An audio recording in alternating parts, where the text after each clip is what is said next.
What is the most ambitious story you've ever seen in a video game? Games like Kingdom Hearts, Metal Gear Solid, or the Soulsborne series are touted as having very complex plot lines and lore where you could spend hours trying to understand how the several games that encompass them fit together to form their narratives. But I would like to present to you a game that outdoes them all, Solo. A game with one of the most ambitious stories I've ever seen, and the game I consider to be the best game of 2020. Well, actually, that last part isn't entirely accurate. 13 Sentinels is a game initially released in Japan in 2019, and then it took a long time to get an international release, finally coming out in 2020. Published by Atlus and developed by vanillaware, a studio that makes possibly the best looking games there are from an artistic standpoint, I remember seeing the trailer for this and getting very excited. If you haven't played vanillaware's other games, Odin's Sphere, Muramasa, or Dragon's Crown for instance, you should, but you should also know that they're all side-scrolling beat-em-ups. So when vanillaware showed a trailer for what seemed to be a more story-driven experience, where they could really flex their presentation might, I knew two things. The first is that I would immediately buy this game when it came out, and the second is that I knew no one else would. So I think it's high time that I could try to convince even one more person to play this masterpiece. Here's the problem though. Spoiling this game is super easy, as well as an international crime. So in order to talk about it, I will only describe and use footage of the first 2 to 3 hours of the game, that being what it considers its prologue, and the systems introduced shortly after. So you might have heard my pitch there and thought I was being a little hyperbolic. Sure, it could have a good story, or maybe a complex one, but I named off a bunch of infamously complex series, and says 13 Sentinels beats them by itself. So what then is this game about that I would make that claim? 13 Sentinels starts not in medias res, but at the end of the story. Giant monsters, called daimos, are attacking Japan, and you find yourself controlling the local teenagers who can somehow summon giant robots called Sentinels. You might glean from the dialogue, though, that they each seem to have different levels of understanding of their situation. This is the end of the game, the final battle to decide the fate of humanity, and after a brief combat tutorial, we flash back. You will find yourself playing as one Jiro Kurabe, your average Japanese high school student in 1985, with a love of movies and mecha. Everything seems fine until you find mysterious medical records with your face but not your name on them, and accidentally summon a sentinel in the middle of the street. Change character. You are Iori Fuyusaka, an average Japanese high school student in 1985. You are plagued by weird dreams that seem similar to the battle you fought earlier at the start of the game, and you find out you're not the only one having them. Change character. You are Takatoshi Hijiyama, an average Japanese high school student in 1944. A recruit for the Japanese military working on the secret Sentinel project. Things change though when your crush time travels to the future with you following them to 1984.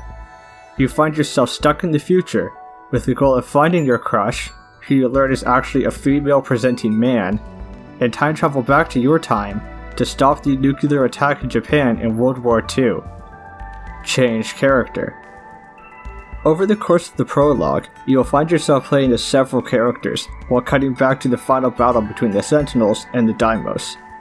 You'll be introduced to giant robots, aliens, a talking cat, and a lot of time travel. I think this honestly has to be the most time travel I've ever seen in a video game. This is what 13 Sentinels considers the frosty dust at the tip of the iceberg. Once the prologue finishes up, you'll find yourself introduced to 13 characters, all of whom are Sentinel pilots and each have a part to play in the final battle. What you don't know is anything else. Who these characters are, how they know each other, why they're Sentinel pilots, and what the Daimos are all mysteries. And as you play, you'll find small snippets of the story from each character's perspective, filling in parts of the narrative as a whole. While these characters overlap with each other, their stories for the most part do not.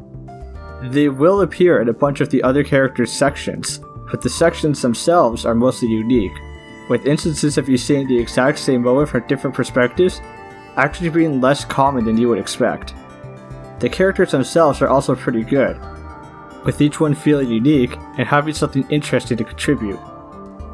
All of this culminates in a story that could only be done as a game. Depending on which characters you used, you'll get different revelations at different times, and it will be your job to figure out what's really going on. While I can certainly say 13 Sentinels is filled with sci-fi references, the subtle, obvious, and literal, I think you'll have a hard time predicting the story. I liken it to a constant string of plot points, all of which have the possibility of being plot twists. Any piece of information that seems concrete to one character can be contradicted by another, and you'll definitely be surprised by the final product if you stay through the story. But that's enough talk about a story I'm trying not to go into detail about, so let's instead talk about the gameplay. Gameplay in 13 Sentinels takes two forms, the story segments and the mech segments. For the story segments, you'll control one of several characters, and are then put into some kind of scenario. You then watch some cutscenes, walk around, investigate points of interest, and ask about thoughts you have in your thought bubble, which can also be used to get your character's thoughts on particular topics. These sections aren't really complicated overall. Beating one, however, might complicate it further.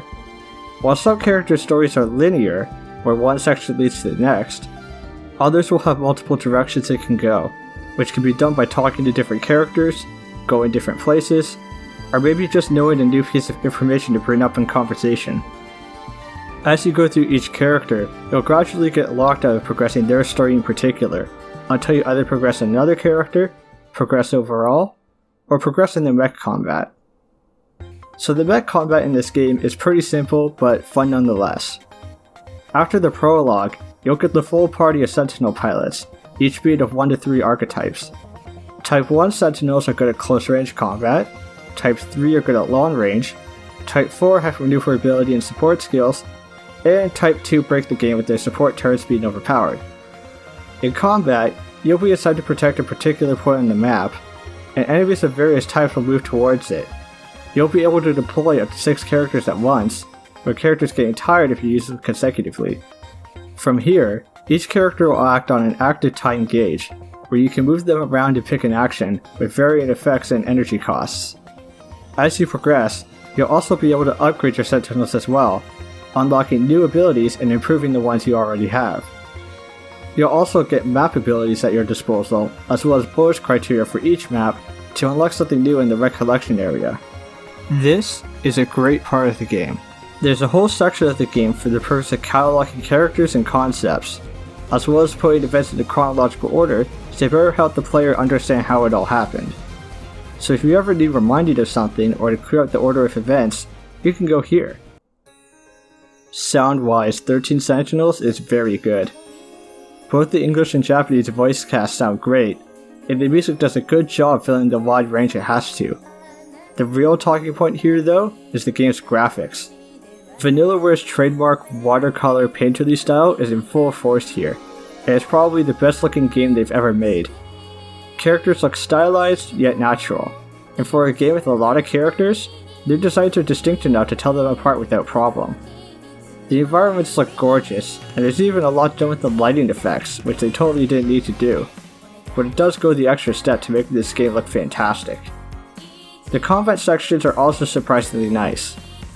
I know they have a really rudimentary art style, but it keeps everything easy to understand when things get more hectic. When playing the later levels, I stopped to think about how it would look if everything was given a ton of detail, and I kind of became thankful they toned it down here. Still though, the little animations shown for each of your attacks, or the effects given off whenever you hit an enemy or shoot them, or fire a ton of missiles, does its job really well. In conclusion, 13 Sentinels is an absolute masterpiece. While the gameplay is simple, its story and presentation are among the best in the entire gaming industry. The characters are varied, so you're bound to have someone you like, and the story overall tackles a variety of themes and concepts, yet somehow still comes together.